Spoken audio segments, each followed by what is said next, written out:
नमस्कार दोस्तों, मैं हूं कुमार उज्जवल और आप सभी का आज के क्लास में बहुत बहुत स्वागत है। आज हम करने वाले हैं बिहार बोर्ड जियोग्राफी क्लास 12 का चैप्टर नंबर 2 जो कि है विश्व जनसंख्या वितरण, घनत्व और वृद्धि।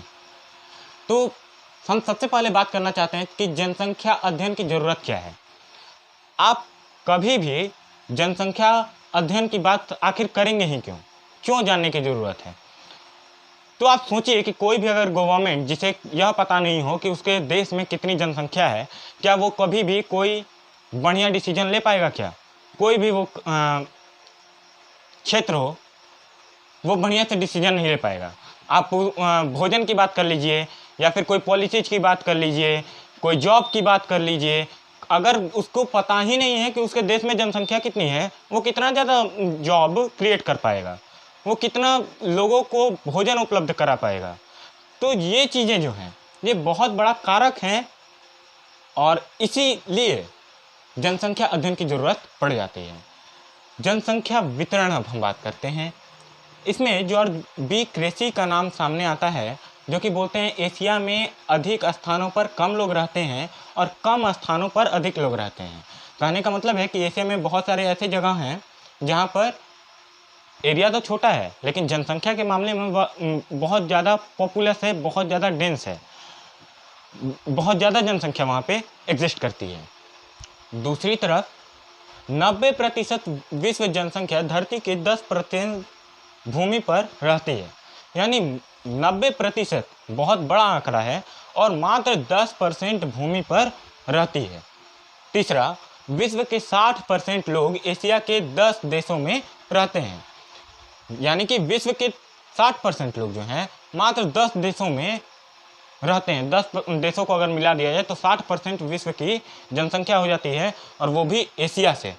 अब हम आगे बात करते हैं वो कौन से देश हैं 10, जिसमें आ जाता है चाइना, इंडिया, यूएसए यानी संयुक्त राज्य अमेरिका, Indonesia, Brazil, Pakistan, Nigeria, Bangladesh, Russia और मैक्सिको।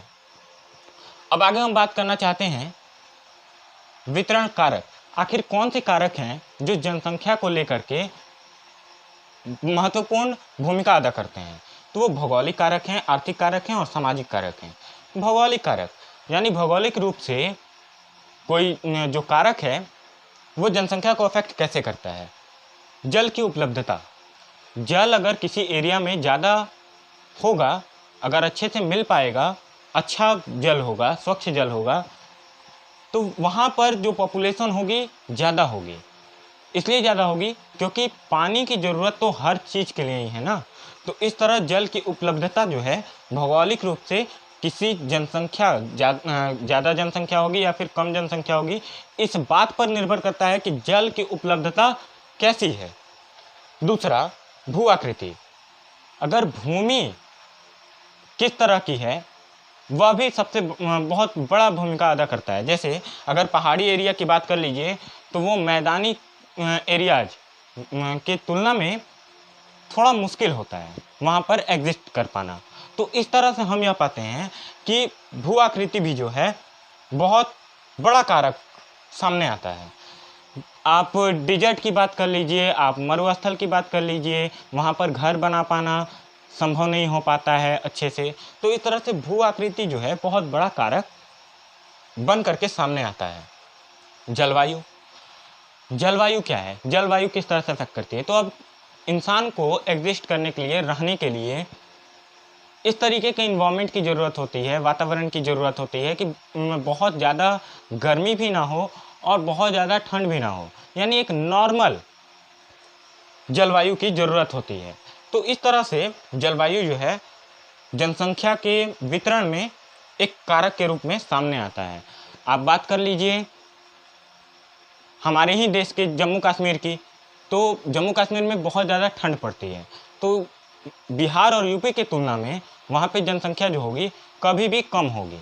और बिहार और उत्तर प्रदेश जो है, क्योंकि यहाँ पे क्लाइमेट जो है, यहाँ पे वातावरण जो है बढ़िया है, जलवायु बढ़िया है, तो इस तरीके से यहाँ पर जलवायु के कारण ज़्यादा पॉपुलेशन हमेशा रहती है। आप राजस्थान की बात कर लीजिए, वहाँ पर गर्मी में 50 डिग्री सेल्सियस चला जाता है। और 50 डिग्री सेल्सियस इंसान के लिए ज़्यादा सूटेबल नहीं है। तो इस तरह से राजस्थान का जो एरिया है वो भी बहुत ज़्यादा सूटेबल नहीं है।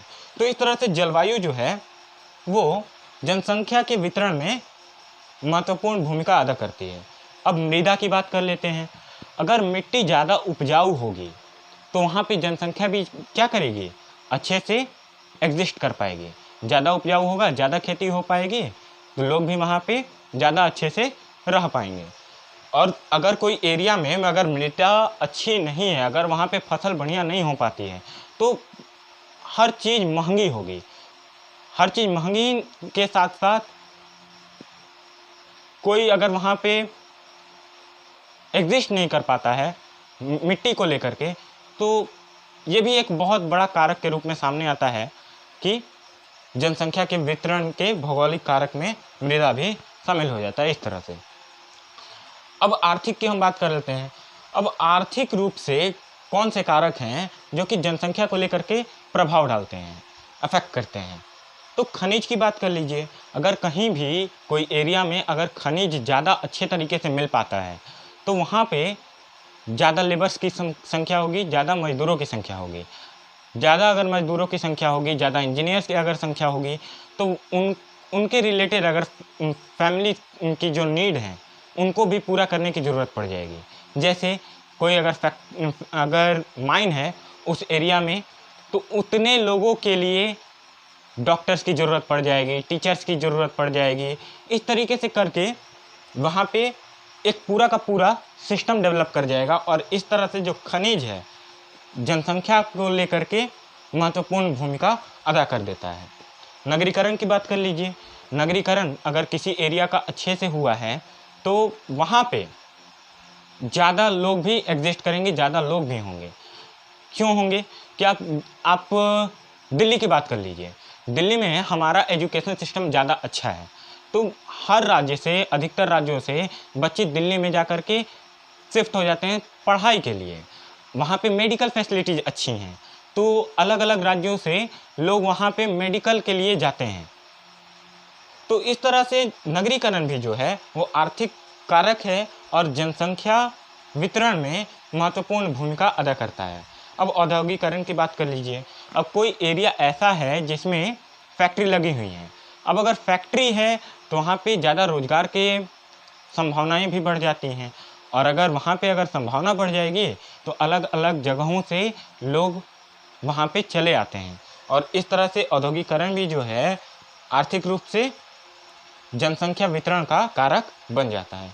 अब सामाजिक कारक कौन से हैं? सामाजिक कारक वो होते हैं जो सामाजिक रूप से जनसंख्या को नियंत्रण करने का काम करते हैं, कंट्रोल करने का काम करते हैं।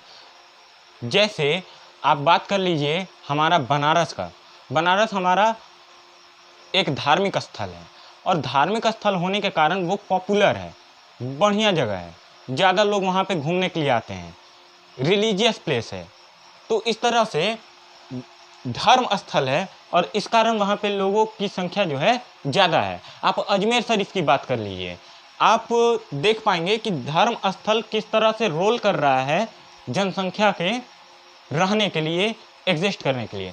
तो इस तरह से जनसंख्या वितरण, घनत्व और वृद्धि में आज हमने वितरण के बारे में बात किया है और वितरण के कारकों के बारे में बात किया है।